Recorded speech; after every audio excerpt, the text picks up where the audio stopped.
안녕하십니까? 책 읽는 밤의 달빛찌기입니다. 오늘 준비한 작품은요, 헤르만 헤세의 수레바퀴 아래서입니다. 헤르만 헤세는 1877년 독일 남부 베르템부르크 지방의 작은 소도시 칼브에서 출생하였고요. 그는 1890년 라틴어 학교에 입학하고 이듬해에 마울브란의 신학교에 입학하였으나 미래의 시인을 꿈꾸었던 그는 속박된 기숙사 생활을 견디지 못하고 탈출하여 15세에 자살을 기도하기도 하였습니다. 이러한 그의 자전적인 사실은 수레바퀴 아래서의 주요 모티프가 되기도 하였습니다. 그는 고향의 페로트 기계 공장에서 시계의 톱니바퀴를 닦는 직공생활을 하면서 점차 정신적인 안정을 되찾았고요. 9년 동안 서점 직원으로 근무하면서 문학 수업을 병행하였습니다. 그러다가 1899년 처녀 시집 낭만적인 노래가 라이너 마리아 릴케의 인정을 받으면서 문단의 주목을 받기 시작하였죠. 그의 자전적 성장소설 수레바퀴 아래서는 일약 베스트셀러로 떠올랐고 익명으로 발표한 데미안으로 폰타네 상을 수상하는 등 그의 문필을 떨쳤습니다.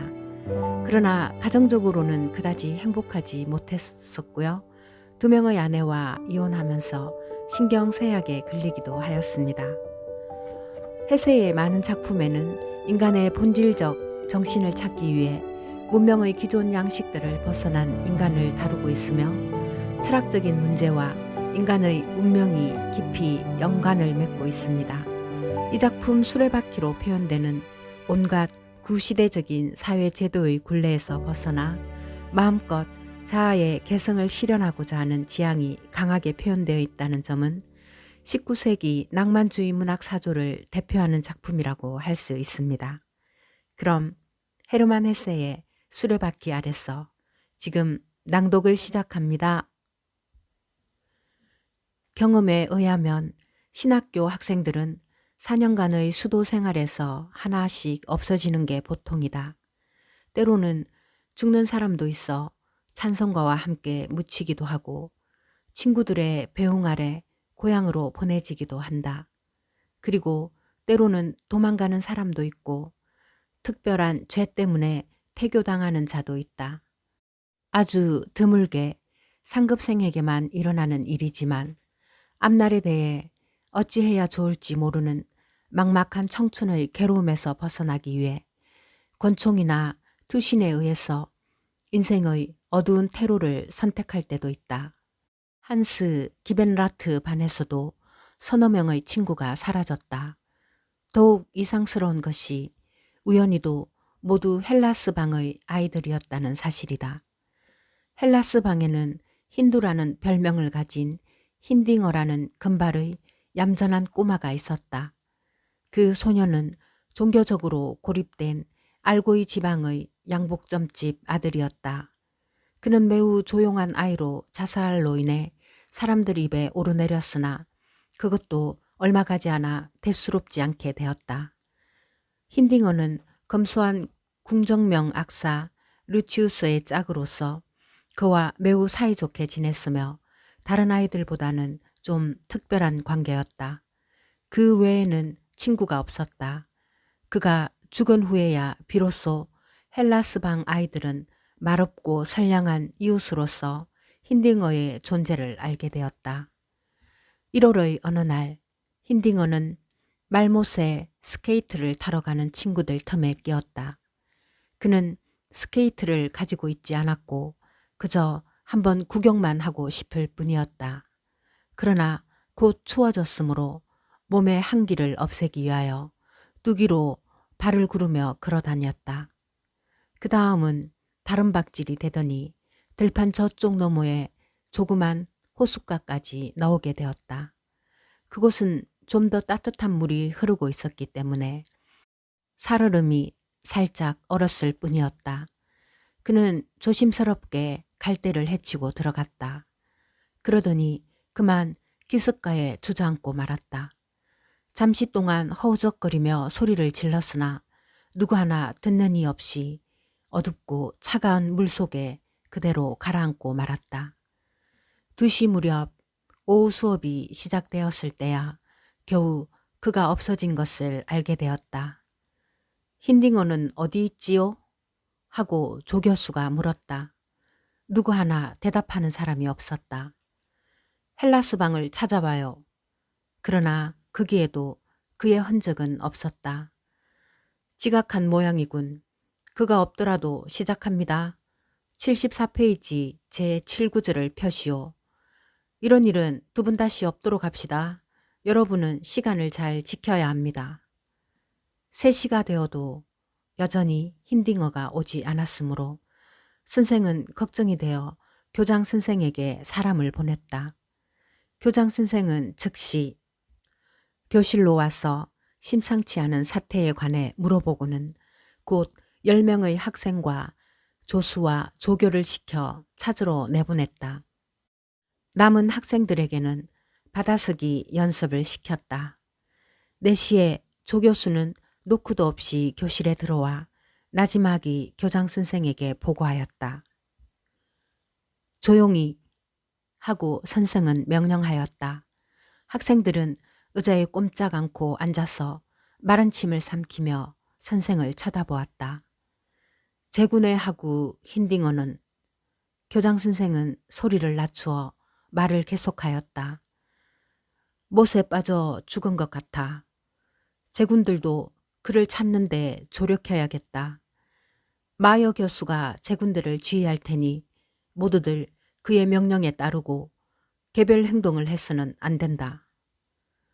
놀란 학생들은 교수를 선두로 하여 서로들 쉴 새 없이 조잘대면서 나갔다. 읍내에서는 몇 명의 어른이 밧줄이며 널빤지며 막대기를 가지고 서둘러 일행을 뒤따랐다. 혹독한 추위였다. 해는 벌써 숨모퉁이에 걸려 있었다. 뻣뻣해진 조그마한 소년의 시체가 겨우 발견되어 눈에 뒤덮인 갈대 위에서 들끝에 얹혀졌을 때는 벌써 짙은 황혼이 찾아든 무렵이었다. 학생들은 놀라 새들처럼 불안에 떨면서 시체를 쳐다보며 파랗게 얼어붙은 손을 비비고 있었다. 선두에 운반되어 가는 익사한 동물을 뒤따르며 묵묵히 눈 덮인 들판에 발을 옮기기 시작하였을 때 비로소 그들의 억눌린 마음은 갑작스런 전율과 함께 사슴이 적을 만났을 때와 같은 무서운 죽음의 공포를 느꼈다. 추위와 슬픔에 떨고 있는 사람들 속에서 한스 기벤트라는 우연히 옛날 친구인 하일루너와 나란히 걷고 있었다. 둘은 울퉁불퉁한 들판에서 돌부리에 발이 걸려 넘어지는 순간 비로소 자신들이 나란히 걷고 있다는 걸 깨달았다. 친구의 죽음 앞에 마음의 충격을 심하게 받은 나머지 잠시 동안 온갖 이기심 같은 건 허무한 것이라는 걸 뼈저리게 느꼈던 탓에 한스는 무의식 중에 창백한 친구의 얼굴을 눈앞에서 대하니 뭐라 말할 수 없는 고통을 느끼고 갑작스러운 충동에 하일루너의 손을 덥석 잡으려 하였다. 그러나 하일루너는 불쾌한 듯이 손을 감추고는 딴청을 부리다가 곧 제일 뒷줄로 자리를 바꾸어 버렸다. 모범소년 한스의 가슴은 고통과 부끄러움으로 가득 찼다. 얼어붙은 들판에 발뿌리를 채이며 걷고 있는 동안 추위에 파리해진 뺨 위로 눈물이 하염없이 흘러내리는 것을 어쩌지 못하였다. 그는 사람에게는 잊을 수 없고 또 그 어떠한 후회에도 보상할 수 없는 죄나 태만성이 담겨 있다는 걸 깨달았다.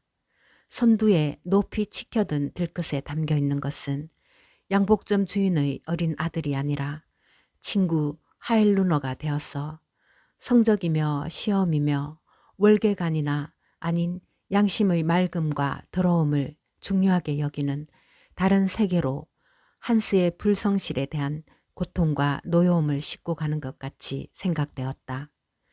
그러는 사이에 일행은 큰 길로 나섰다. 거기서는 수도원이 바로 눈앞에 있었다. 수도원에서는 교장 선생님을 선두로 선생 일동이 죽은 힌딩어를 마중 나왔다. 힌딩어가 살아있었다면 그런 명예는 생각만 해도 도망쳐 버렸을 것이다. 선생들은 언제나 죽은 학생을 살아있는 학생과는 완전히 다른 눈으로 보는 것이다. 선생들은 죽은 학생을 대할 때 평소에는 별 생각 없이 상처를 주었던 하나의 생명과 청춘의 봉오리가 이제는 결코 돌아올 수 없다는 걸 잠시나마 뼈저리게 느끼는 것이다. 그날 저녁도 그 다음 날도 온종일 눈에 띄지 않는 시체의 존재는 요술 같은 작용을 하여 모든 행위나 언어를 부드러운 비단으로 감싸주었다. 그래서 그 짧은 시간 동안에는 싸움도 노여움도 소란도 웃음도 잠시 수면에서 사라져 파문 하나 일으키지 않고 얼어서 죽어 없어진 잠잠한 물의 요정과도 같이 그림자를 감추고 말았다. 사람들은 익사한 소년의 이야기를 할 때는 반드시 완전한 이름을 사용하였다. 죽은 사람에 대해서 힌두라는 별명은 실례인 것이다. 살아있는 동안에는 눈에 띄지도 않고 관심조차 끌지 못한 채 학생들 속에 파묻혀 조용히 지냈던 힌두가 지금은 커다란 수도원 전체를 자기 이름과 죽음으로 가득 메우고 있었다. 이틀 뒤에 힌딩어의 아버지가 도착하였다. 그는 아들이 누워있는 방에 두서너 시간 혼자 있었다. 그리고는 교장에게 차대접을 받은 다음 밤에는 사슴집에서 묵었다. 그 다음 날 장례식이 있었다. 관은 침실에 장만되었다. 알고이의 양복점 주인은 그 옆에 서서 모든 것을 덤덤히 바라보고 있었다. 그는 몹시 야이고 날카로운 양복점 주인의 전형적인 모습이었다. 그는 푸른색과 검은색이 섞인 예복에 좁고 옹색한 바지를 입고 손에는 낡아 빠진 예모를 들고 있었다. 그의 조그맣고 여인 얼굴은 촛불이 바람에 가물거리는 것 같이 우울하고 슬프게 보였다. 그는 교장 선생이나 교수들에 대한 존경심으로 줄곧 어찌할 바를 모르고 있었다. 드디어 짐꾼이 관을 들어 올리려고 할 때 슬픔에 잠긴 양복점 주인은 한 걸음 앞에 나서서 머뭇거리며 애정의 몸짓으로 관 뚜껑을 만졌다. 그리고는 눈물을 참으며 멍청한 모습으로 방 한가운데에 겨울 고목나무처럼 서 있었다. 그것은 너무 쓸쓸하고 애절해 보여서 쳐다보기가 딱할 정도였다. 목사가 그의 손을 잡으며 다가섰다. 그는 이상스럽게 뒤로 젖혀진 예모를 쓰고 관 바로 뒤에 따라서 계단을 내려가 수도원의 뜰을 지나 낡은 문을 통과하고 눈이 쌓인 들판을 넘어 낮은 묘지를 향해 갔다. 무덤가에서 찬송가를 부를 때 대개의 학생들은 지휘하는 음악 선생의 박자를 맞추는 손은 보지 않고 조그만 양복점 주인의 쓸쓸한 모습만을 보고 있었기 때문에 음악 선생은 화를 냈다. 양복점 주인은 슬픔에 잠긴 채 한파가 몰아치는 눈 속에서 머리를 숙이고 목사와 교장과 학생 대표의 조사를 들었다. 그리고 합창하는 학생들을 향해 아무 생각 없이 고개를 끄덕이며 때때로 위옷 소매에 감춘 손수건을 왼손으로 찾았으나 그것을 끄집어내려고는 하지 않았다. 저 사람 대신 우리 아버지가 저 자리에 섰다면 어떻게 됐을까 하고 생각했어. 나중에 오토 하르터너는 말하였다. 그러자 모두들 이구동성으로 대답했다. 그래, 나도 그런 생각을 했었어. 장례식이 끝난 뒤 교장 선생이 힌딩어의 아버지와 함께 헬라스 방에 들어왔다. 너희 중에 힌딩어와 특히 친했던 사람이 누구지? 교장 선생은 방안을 둘러보며 말하였다. 처음에는 아무도 나서지 않았다. 힌두의 아버지는 불안하고 안타까운 눈빛으로 젊은 학생들을 바라보았다. 그때 루치우스가 나왔다. 힌딩어 씨는 그의 손을 잡고 잠시 그대로 서 있었다. 그러나 아무 말도 못하고 그저 고개를 끄덕이다가는 나가버렸다. 그리고 그는 떠났다. 하루 종일 눈 쌓인 들판을 기차로 달려 집에 돌아가서 아들이 얼마나 외롭게 잠들어 있는가를 아내에게 이야기해야 하기 때문이었다. 수도원에서는 곧 이상한 분위기도 사라졌다. 선생들은 또 꾸중을 하기 시작하였다. 문을 여닫는 소리도 거칠어졌다. 헬라스 방 아이의 죽음 같은 것은 벌써 까맣게 잊혀져 버렸다. 그 슬픈 호숫가에서 오래 서 있다가 감기가 들어 병실에 누워있는 아이, 털 슬리퍼를 신고 목도리를 두르고서 뛰어다니는 아이 등이 있었다. 한스 기벤라트는 불행한 그날 이후로 침울해지고 어른이 다 되어버린 듯 무엇인가 그의 마음속에서 변화가 생긴 것이었다. 소년이 청년으로 된 것이다.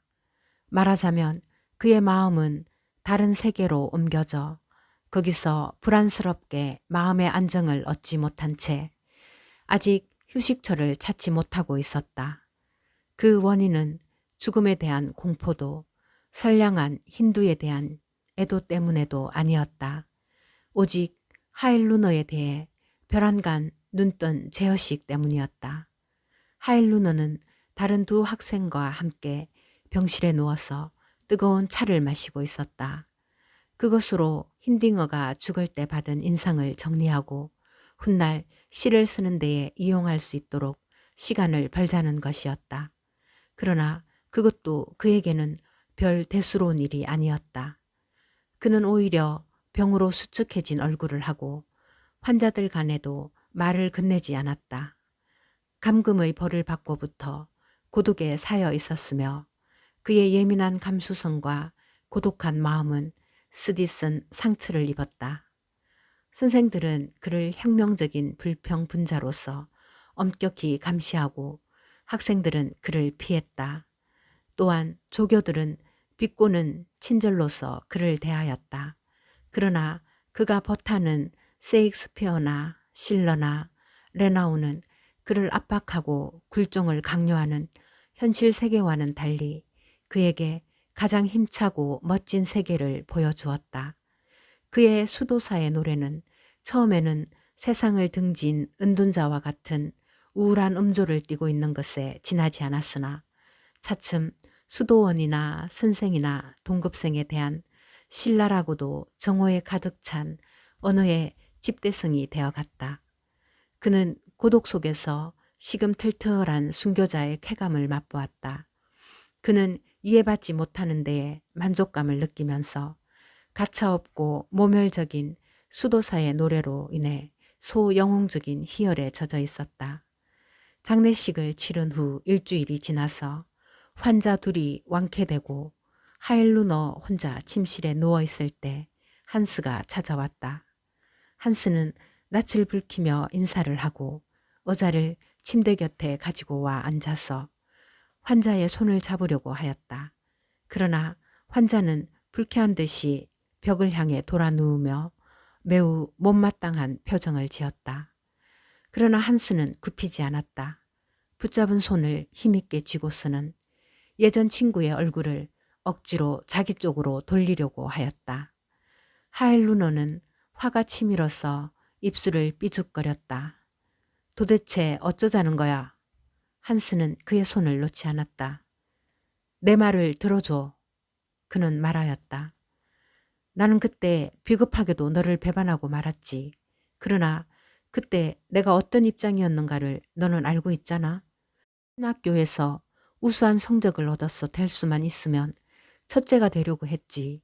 그걸 너는 골세님이라 했어. 확실히 맞는 말이야. 그러나 그것이 나의 유일한 이상이었어. 나는 그때까지 그보다 중요한 것은 알지 못했어. 하일루너는 눈을 감았다. 한스는 소리를 더욱 낮추어 말을 이었다. 이봐, 내가 섭섭하잖니? 네가 다시 한번 내 친구가 될지 안 될지는 모르지만 부디 나를 용서해줘. 하일루너는 침묵한 채 눈을 감고 있었다. 그의 마음속에 밝고 명랑한 요소는 죄다 친구를 향해서 웃음 짓고 있었지만 그는 요사이 무뚝뚝한 고독가의 역할에만 만성이 되었는지 잠시 동안 가면을 벗지 않았다. 그래도 한스는 굽히지 않았다. 꼭 부탁해, 하일루너. 나는 꼴찌가 되는 한이 있더라도 널 따르지 않곤 못 베기겠어. 어때? 난 다시 네 친구가 되고 싶은데. 그리고 다른 놈과는 아무 상대도 하지 않아도 좋다는 걸 보여주자. 그러자 하일루너는 한스의 손을 잡으며 눈을 떴다. 2, 3일이 지나자 하일루너도 완쾌되어 병실을 나왔다. 수도원 안에서는 새로 맺어진 우정에 대해 적지 않은 소동이 일었으나 그때부터 두 사람에게는 이상한 세월이 시작되었다. 특별히 체험이라고까지 말할 것은 없지만 서로가 결합되어 있다는 일종의 독특한 행복감과 남모르는 무언의 양해가 그들을 둘러싸고 있었다. 예전과는 얼마간 달라진 것이 있었다. 수주일간 떨어져 있었던 것이 두 사람을 변화시키고 말았다. 한스는 더욱 부드럽고 따뜻하고 열광적이 되었고 하일루너의 태도는 더욱 힘차고 사나이다워졌다. 둘은 여태까지 서로 떨어져서 그리워하고 있었으므로 그들의 결합은 크나큰 체험과도 같은 귀중한 선물이었다. 조숙한 이 두 소녀는 그들의 우정 속에서 첫사랑의 아늑한 신비로움을 불안에 쌓인 부끄러움과 더불어 무의식적으로나마 이미 맛보고 있었다. 거기에다 두 사람의 결합은 성숙한 사나이의 쓰디쓴 매력을 갖고 있었다. 그러한 쓴맛은 친구들 전체에 대한 반항심이 포함되어 있는 것이었다. 모든 아이들에게 있어서 하일루너는 친해질 수 없는 아이였고 한스는 이해할 수 없는 아이였다. 거기에다 아이들 간의 우정은 그때까지만 해도 온갖 천진한 소년의 장난에 지나치지 않았다. 한스는 깊이 행복한 감정으로 그 우정에 매달리면 매달릴수록 학교가 더욱 서먹해졌다. 새로운 행복감은 신선한 포도주와 같이 그의 피와 사상 속을 부글부글 끓어오르며 돌아다녔다. 그와 동시에 리비우스도 호머도 그 중요성과 빛이 바래져 갔다. 선생들은 여태까지 모범적인 학생이었던 기벤라트가 의심쩍은 사람으로 변하고 요주의 인물인 하일루너의 나쁜 가마에 물들어가는 것을 보고 놀랐다. 선생들이 두려워하는 것은 그렇지 않아도 청년의 징후가 나타나는 위험한 시기에 조숙한 소년에게 나타나는 이상한 현상이었다. 그렇지 않더라도 하일루너는 어떤 끔찍스런 천재적인 기질을 가지고 있었다. 천재와 선생들 간에는 옛날부터 깊은 골이 있다. 천재적인 인간이 학교에 들어오는 것은 교수들에게는 골칫거리였다. 천재라 일컬어지는 학생은 대개 교수를 존경하지 않으며 14의 나이에 담배를 피우기 시작하며 15세 벌써 연애를 하고 16세 술집을 가며 금지된 책을 읽으며 대담한 작문을 쓰며 선생들을 흔히 조롱조로 쳐다보며 교무일지에는 언제나 선동자와 강금 후보로 기록되곤 했던 것이다. 그래서 학교 선생들은 자기 반에 한 명의 천재가 있기보다는 10명의 열등생이 있는 것이 낫다고 생각한다. 잘 생각해보면 그것도 이해할 만하다. 선생의 역할은 정상 궤도를 벗어난 인간을 가르치는 것이 아니라 라틴어를 잘하고 수학을 잘하는 성실한 인간을 만들어내는 데에 그 목표를 두고 있기 때문이다. 그러나 누가 보다 많은 고통을 받는가? 선생이 학생에게서 고통을 받는가? 혹은 반대인가? 양자 간에 누가 더한 폭군인가? 양가 간의 어느 쪽이 보다 더한 고통을 주는 사람인가?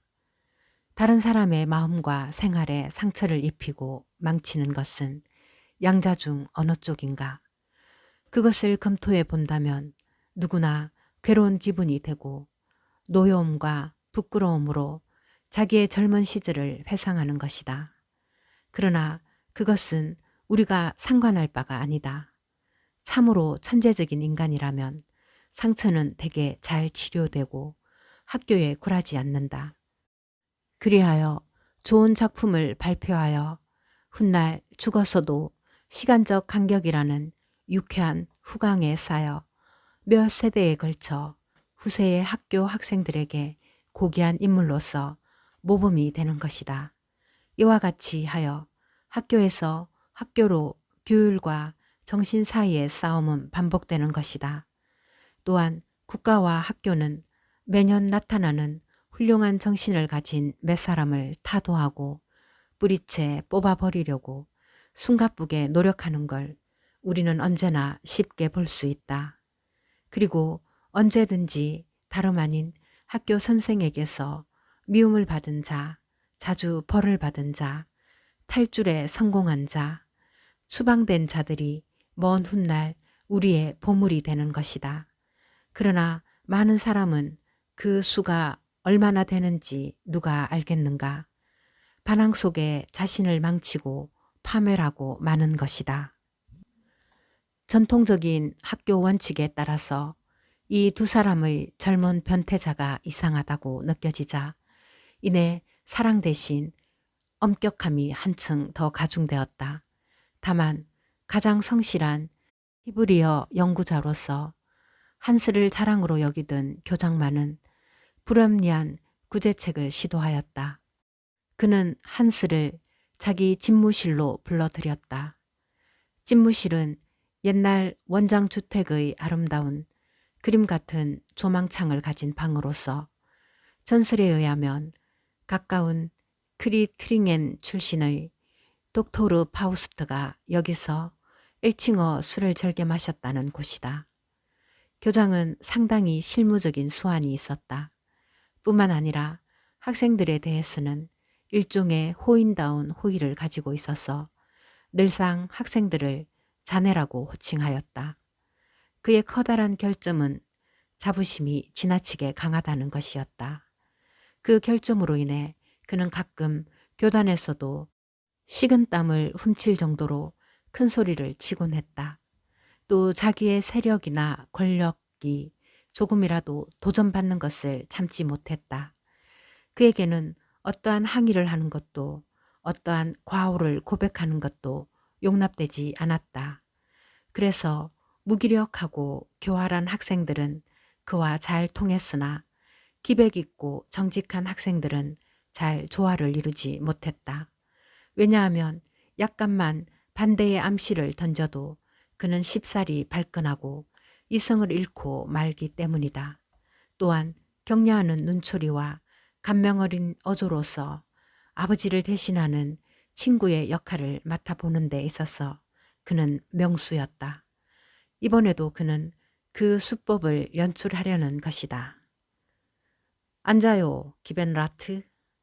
그는 멈칫멈칫 들어온 소년의 손을 힘차게 잡으며 다정스럽게 말을 건넸다. 좀 이야기할 게 있는데 자네라고 불러도 괜찮겠지? 그럼요, 교장 선생님. 자네는 자신의 최근 성적이 적어도 히브리어에서 약간 떨어진 것을 느끼겠지? 자네는 여태까지 히브리어에 있어서는 늘 1등이었어. 따라서 갑자기 자네 성적이 떨어진 것을 걱정하지 않을 수 없다네. 히브리어에 흥미를 잃은 건 아닌가? 그렇지 않습니다, 교장 선생님. 잘 생각해봐. 원인이 있음직한 일이야. 다른 과목에 특히 주력을 두고 있는 게지. 아닙니다, 교장 선생님. 정말 그렇지 않아? 좋아. 그럼 다른 원인을 찾지 않으면 안 되겠군.